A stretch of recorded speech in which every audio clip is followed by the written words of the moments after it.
So, hello everyone, my name is Nancy. Welcome back to our channel Scholar Aarti.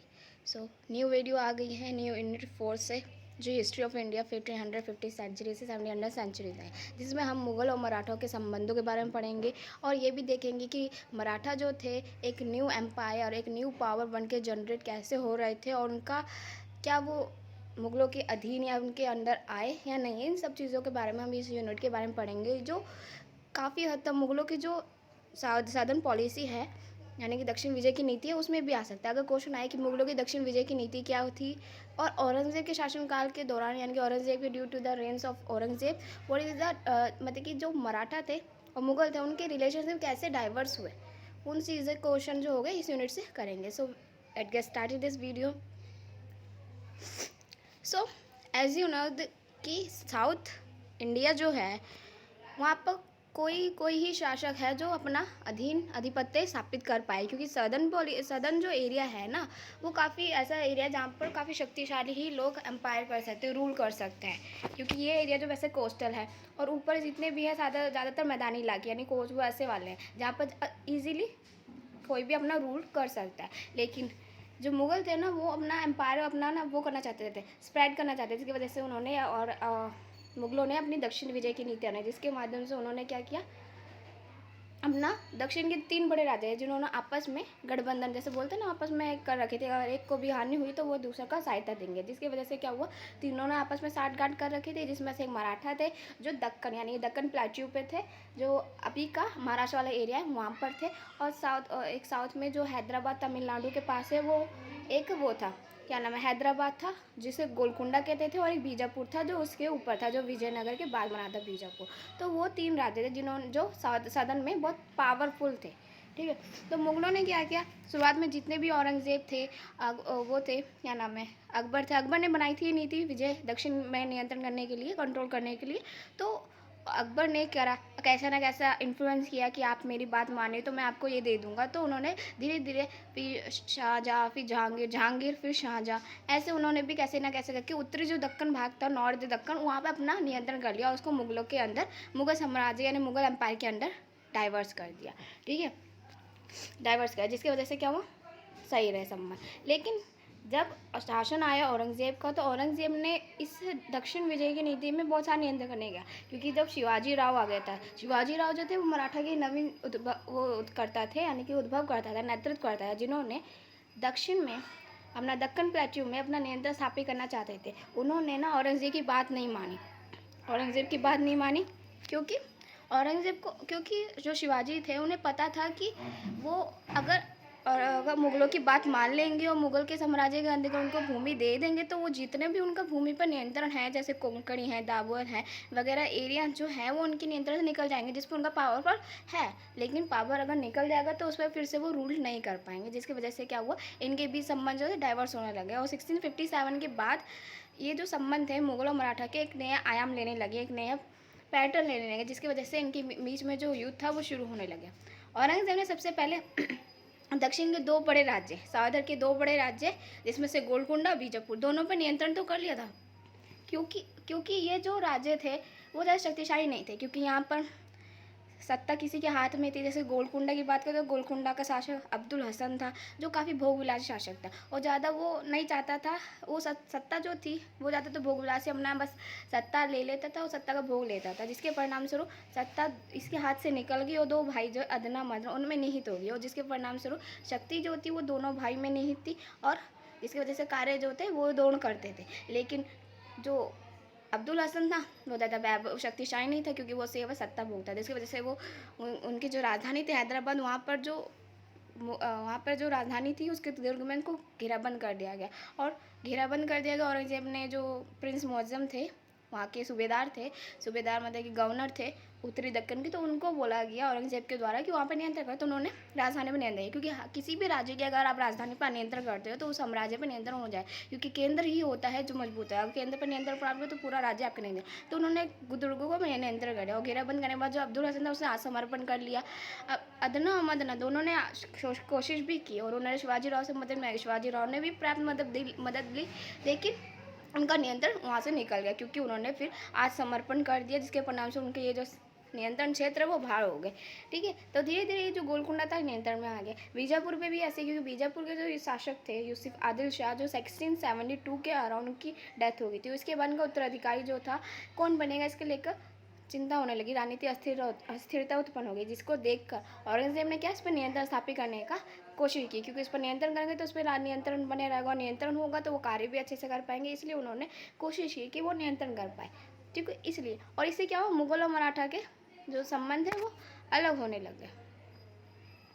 और 16th century से लेकर 17th century तक मुगल और मराठा के संबंध अलग ही रहे, जिसे मुगल और मराठा संबंध और युद्ध के नाम से जाना, जिसकी वजह से मुगल और मराठा जो दक्षिण के दो बड़े राज्य गोलकुंडा बीजापुर पर तो नियंत्रण हो गया, लेकिन मराठा जो थे नवीन शक्ति बन के उभर रहे थे। जो शिवाजी राव थे उन्होंने बात नहीं मानी, क्योंकि उन्होंने मुगलों की सेना में नहीं शामिल होना चाहते थे, क्योंकि अगर उन्हें पता था कि अगर मुगलों की सेना में वो शामिल हो गए तो मुगल जो उनका आधिपत्य बना लेंगे, उनका जो वर्चस्व है, उनका जो राज्य है वो नहीं आ पाएगा। इसलिए उन्होंने क्या किया, उनकी बात नहीं मानी, जिसके परिणाम से उनके बीच में जो युद्ध था, टकराव थे, मतभेद थे, वैमनस्य थे, वो होने लगे थे, जिसके परिणाम से उनके बीच में तनाव जो था वो आने शुरू हो गया था, और इसी को ही मुगल मराठा युद्ध के नाम से जाना जाता है।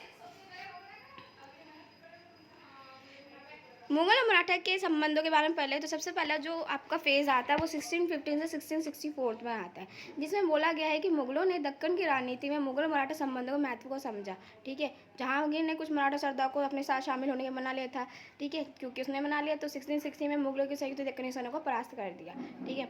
और ऐसे ही शाहजहाँ ने भी करा, लेकिन औरंगजेब के शासनकाल में परिवर्तन होने लगे, क्योंकि इससे संबंध की वजह वो हटने, जिसके परिणाम से उनके संबंध बदले।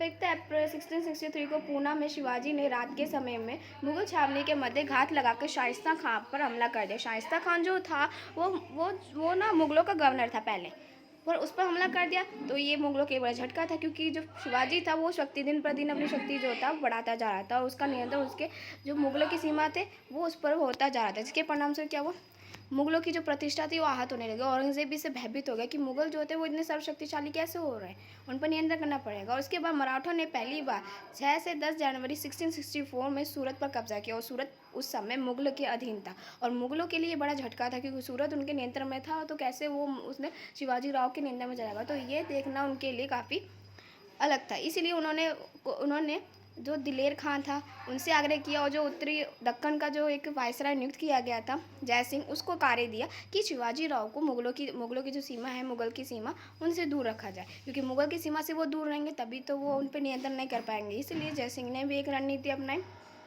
जय सिंह ने क्या रणनीति अपनाई, जय सिंह ने सोचा कि शिवाजी पर लगातार दबाव डाला जाए, और उन्होंने पुरंदर की संधि भी दबाव नहीं, मुगलों ने पुरंदर की संधि पर बल दिया था, क्योंकि पुरंदर की संधि जो थी वो 1664 और 65 के अराउंड की गई थी, जिसमें था कि मुगलों को और जो शिवाजी थे, शिवाजी राय ने दक्कन के जितने भी राज्य थे उनको अपनी 1/3 भूमि और 1/3 किले उनके नियंत्रण में देने थे, जिसके परिणामस्वरूप उनके भूमि उन पर नियंत्रण पर, और किले जितने भी हैं और भूमि है वो उन पर नियंत्रण हो जाए। लेकिन जब जय सिंह ने रणनीति अपनाई कि शिवाजी राव पर नियंत्रण करना, तो शिवाजी को आगरा किले में बंद कर दिया, क्योंकि शासक ही नहीं रहेगा तो केंद्र कमज़ोर हो जाएगा, उस पर आसानी से हम नियंत्रण कर पाएंगे, इसलिए बना। लेकिन औरंगजेब जो था वो उस बात पर काम नहीं किया, और उससे वजह संयुक्त जो दक्कन वाले इलाका था वहीं पर रहता था, जिसके परिणाम से उसका केंद्र तो कमज़ोर होता चला गया, साथ ही साथ जो वो था शिवाजी राव था वो आगरा किले से भागने में सफल हुआ, क्योंकि औरंगजेब ने भी उस पर प्रतिक्रिया नहीं करी, ना उसको सशक्त किया, जिसके परिणाम से वो भाग गया, और जय सिंह को उसके पद से हटा दिया गया। फिर उसको काबुल भेज दिया गया, उसके जगह एक नियुक्त किया गया वायसराय दक्कन का, जो प्रिंस मुअज्जम था। और प्रिंस मुअज्जम जो था वो एक नया वायसराय नहीं था, प्रिंस मुअज्जम वो और शिवाजी का जो पुत्र था संभाजी राव, वो दोनों अच्छे मित्र थे। और संभाजी राव जो था 5000 जात का मनसब प्राप्त कर वो मुगल की सेना में शामिल हुआ था, मुगलों की सेना में शामिल हो गया था 5000 जात का मनसब प्राप्त करके, जिसकी वजह से मुगलों की सेना में शामिल हो गया, तो कार्य भी अच्छे से वो सफल करने में परिणाम स्वरूप सफल रहा, ठीक है, जिसकी वजह से संबंध अच्छे हुए। और ये देखकर औरंगजेब और भयभीत हो गया। जब वो आगरा किले से निकला शिवाजी राव, तो वो भाग निकला, और जो पुरंदर की संधि के तहत जितना भी उसने भूमि छोड़ी थी, किले छोड़े थे, उस पर पुनः नियंत्रण कर लिया और पुनः सूरत पर कब्जा कर लिया, जिससे जो शिवाजी राव थी उसकी शक्ति बढ़ती चली गई थी। फिर उसके बाद उन्होंने एक जगह था वहाँ पर उन्होंने अपना राज्याभिषेक करवाया था, ठीक है। और फिर उन्होंने छत्रपति शिवाजी राव की उपाधि ग्रहण की थी। इसके बाद उनकी जो शक्ति थी धीरे धीरे बढ़ती चली गई थी और उन्होंने दक्षिण भारत के जो कर्नाटक के जिंजी और वेल्लोर वाले क्षेत्र थे उस पर नियंत्रण करना शुरू किया, क्योंकि ये क्षेत्र काफ़ी महत्वपूर्ण थे हर राज्य के लिए, ताकि उनकी शक्ति बढ़ सके। और शासक ने भी ये किया ताकि उनका साम्राज्य विस्तृत हो सके। ठीक है। सो आई होप सो आपको अच्छे से अंडरस्टैंड हो रहा होगा। सो अगर आपको नोट्स लेने हैं इंग्लिश के, हिंदी के, तो आप वीडियो पॉज करके ले सकते हैं।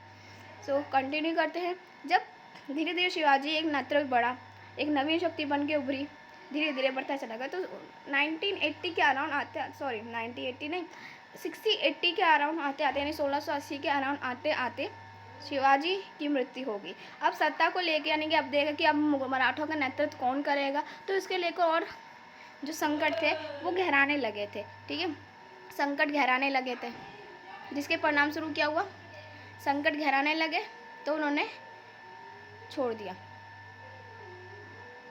और उन्होंने लगने लग गया कि जो संभाजी राव है उसको मित्र बनना चाहिए।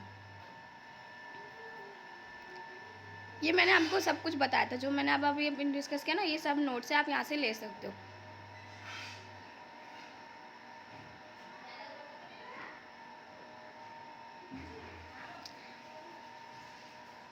ठीक है, जैसे मैंने बात बताई 1680 और 1667, 60-80 के अराउंड आते आते तक जो शिवाजी राव थे उसकी डेथ हो गई थी। लेकिन 1667 में एक बड़ा एक 1680 जो एक मार्क वाला है, क्योंकि ये जो मार्क है वो इम्पॉर्टेंट है, क्योंकि इससे जो है मुगलों की जो मुगल जो थे वो भयभीत तो होने लगे, साथ ही साथ मराठा जो थे एक नवीन शक्ति बनकर उभर रहे थे। यानी मराठा जो थे वो एक न्यू पावर बन के जनरेट हो रहे थे। जो उनका क्षेत्र छूटे हुए थे, जो भूमि उनको मुगलों ने अधीन ले ली थी, अब उन पर पुनः नियंत्रण होने लगा, जिसके परिणाम स्वरूप उनका जो क्षेत्र था बढ़ता चला गया था और उनकी शक्ति बढ़ती चली गई, जिसके परिणाम स्वरूप शासक जो था वो औरंगजेब जो था वो भी भयभीत होने लग गया था।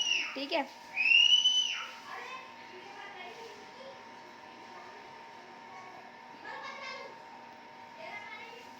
फिर भी मराठा दबाव में उतर के मुद्दे पर शिवाजी के छोटे बेटे राजा राम को देश और कोंकण उपहार में मिले थे। ये जो क्षेत्र है ना, देश और कोंकण ये क्षेत्र है जो उपहार में मिले थे। इसे मुगल मराठों के संबंध में नया माना, क्योंकि इससे और भी जो मुगल और मराठा के संबंध वो अलग हो गए थे और बहुत ज़्यादा भयभीत हुए। दिलेर खान ने देश को बचाने के संभाजी की मदद की पेशकश की, स्थिति को लाभ उठाने के लिए किया। बदले में उसने दोस्ती मांगी। संभाजी ने प्रस्ताव स्वीकार कर लिया और मुगलों ने 7,000 का मनसब दिया। अतः औरंगजेब ने आक्रामक विजय रणनीति अपनाई ताकि आक्रामक रूप से नीति नियंत्रण कर सके। अब 1680 के बाद जब उनकी मृत्यु हो गई तो औरंगजेब ने भी दक्कन के मामलों संभालने के बाद आने का फैसला किया। अब ज़्यादातर समय औरंगजेब जो था वो दक्कन के राज्यों में अपना आता था, रहता था, वहीं पर कार्य करता था, जिसके परिणामस्वरूप मुगल जो थे अब पूर्ण विजय का अभियान शुरू कर दिया था। मुगल जो थे, मुगलों का जो केंद्र था वो कमज़ोर होने लग गया था। ठीक है, जिससे मुगल साम्राज्य तो वैसे कमज़ोर होने लग गया था और औरंगजेब ऐसा शासक कट्टर था, धर्मान था, जिसकी वजह से वो उतना सशक्त नहीं कहा जितना कि अकबर, जहांगीर और शाहजहाँ के शासनकाल में मुगल इतना सशक्त था, जिसके परिणाम स्वरूप मुगल जो था वैसे ही पतन हो चुका था। और इसके तुरंत बाद दशकों में मराठों के लिए चुनौतीपूर्ण समय था। शिवाजी को राज्य पर उनके पुत्रों के बीच आने के पहला जो था संभाजी राव को दिया गया। संभाजी ने जिंजी वेल्लोर पर नियंत्रण किया था, लेकिन मुगल जो थे वो जिंजी वेल्लोर पर नियंत्रण करना चाहते थे, जिसके परिणाम स्वरूप अगर उन्होंने नहीं दिया तो उनकी भी मृत्यु कर दी, बहुत बुरी तरह से उनकी हत्या कर दी। और उसके पश्चात जब उसे सत्ता जो थी उसके भाई राजा राम को दे दी गई। राजा राम के पास साथ भी ऐसे किया गया और इसके बाद क्या हुआ, इनके संबंध और भी द्वेष होने लगे तो उनके बीच में संबंध होने लगे। लेकिन फिर भी इनका जो नेतृत्व था वो बढ़ता चला था, क्योंकि जब शिवाजी राव की मृत्यु हुई तो उनकी पत्नी जो थी ताराबाई, उन्होंने नेतृत्व संभाला। इसके परिणामस्वरूप क्या हुआ, संबंध अच्छे हुए और मुगल जो थे उनको पता चल गया था धीरे धीरे कि अब उनका नियंत्रण जो है वो वहाँ से हटता जा रहा है। अब वहाँ पर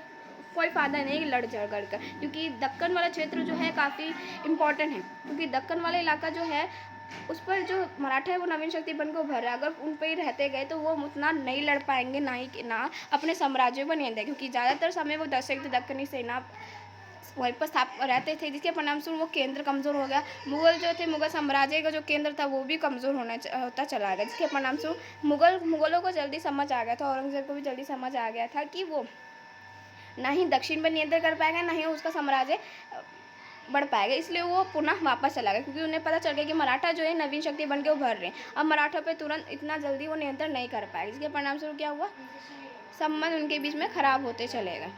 और धीरे धीरे 17वीं सेंचुरी के अराउंड आते आते देखा जाए तो मुगल जो थे अब उनके संबंध और मराठा जो थे उनके संबंध समाप्त हो। अंततः मुगल और मराठा के संबंध को देखें तो मराठाओं की विजय हुई, क्योंकि मराठा एक नई शक्ति बन गए होते और ये शक्ति काफ़ी महत्वपूर्ण, क्योंकि मराठा जब नई शक्ति बन के उभरे तो उनके नेतृत्व जो था वो काफ़ी मजबूत है, जिसके परिणामस्वरूप क्या हुआ, स्थिति सही हुई और उसको समझ आ गया, फिर उसने पुनः वापस चला गया।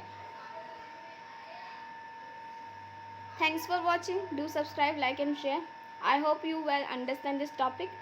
Any doubt है, so you can comment me. I will give you answer. Bye bye. Thank you.